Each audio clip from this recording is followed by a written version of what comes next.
Picture this, Friday evening, US government sends an email to Anthropic, one of the most advanced AI companies on earth. A-Line, shut down your two most powerful models immediately for all foreign nationals. And guess what? At the same exact time, 6,000 miles away from that email, India was quietly building something that could make that switch completely irrelevant. So today's question is simple. While the world was grabbing the off switch for AI, was India busy building its own independence from it? So without wasting much of your time, let's dive into the stories of this week. Okay, let's understand what really happened. US Commerce Department told Anthropic, your new frontier model, Fable 5 and Mythos 5, are now banned for every foreign person everywhere. Inside America, outside America, doesn't matter. Even Anthropic's own international staff. Why? Because the government believes there's a jailbreak, a way to slip past the safety rails. And they took it seriously because these models have very specific, very powerful ability. They can automatically find weaknesses in software and turn them into full exploits in minutes. What used to take hackers days, these models can do in hours. Now here's the real shift. This is the first time the US has slapped export controls directly on software, not just chips. That means AI is no longer just a product. AI is now a weapon, and the switch in Washington's pocket. Jeff Bezos stepped out of stealth mode this week.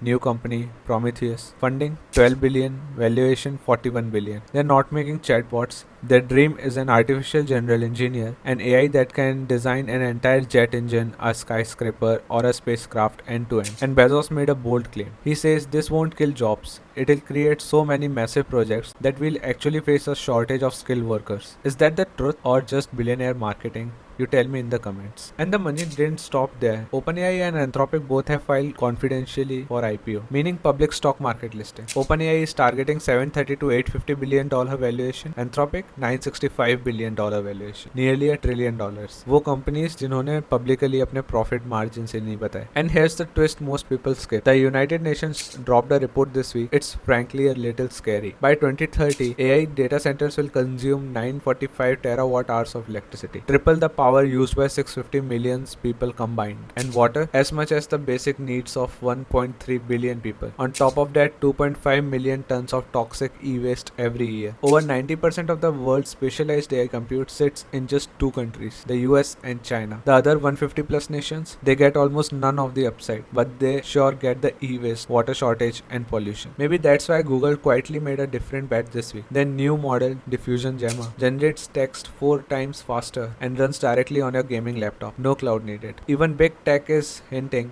bigger models aren't enough. You have to be smart about it. Remember that line. India plays exactly this card. In Trivandrum, a startup called Netrasemi, this week they did what people have been saying India can't do for decades. India's first 12 nanometer edge AI chip, the A2000, is now alive. Design done, silicon bring up successful, and engineering samples are already reaching customers. And the founder, Jyotish Indrabhai, said something that hits hard. Without AI, defense will not survive, and you cannot secure a sovereign nation using foreign cloud infrastructure that can be switched off. Ring a bell? Friday 5:21 p.m. That exact fear, and Netrasemi is building the answer. This chip runs locally on drones, border cameras, field radar, no distance foreign server, no switch. Remember Google's line? Smart, not just big. India took that and literally built a model around it. Bengaluru's Avatar AI launched Varia, India's own indigenous video generation AI. Western models take 50 plus steps to make one video. Varia does it in 4 steps. Result 10 times faster and costs just 0.48 rupees per second. Less than a rupee. That's not brute force. That's smart distillation engineering. This week, India and Nepal signed a deal. India's Bhashini platform will now help Nepal build voice-first public service in local languages. EqualAI just raised $30 million.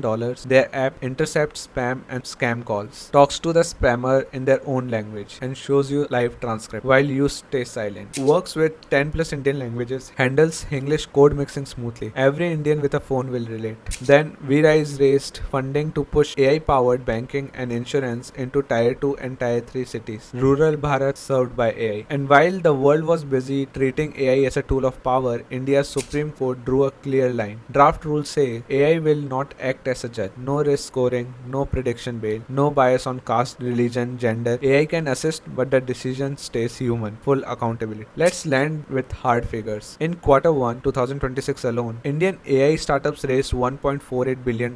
That's 38% of all startup funding in the country. AI is no longer a subcategory, it is the main story. India now has 4,500 plus active AI startups, Stanford's Global Vibrancy Index puts India in top 3. The government has put 10,000 crore rupees into AI infrastructure. Those two countries holding the off switch, India is busy wiring its own. Now prediction time. This sovereign AI bet, own chips, own models, own rules. Can it truly make India independent, or will the $1 trillion giant stay so far ahead that India keeps playing catch up? Comments में दो बातें बताओ. पहला 2030 तक can India become fully self-reliant in AI? दूसरा, if tomorrow a foreign policy fight shuts down your favorite AI tool, what's your plan B? Seriously think and write. If you like the video, please support us by sharing and subscribing the channel. मिलते हैं next week. तब तक के लिए stay smart, stay safe.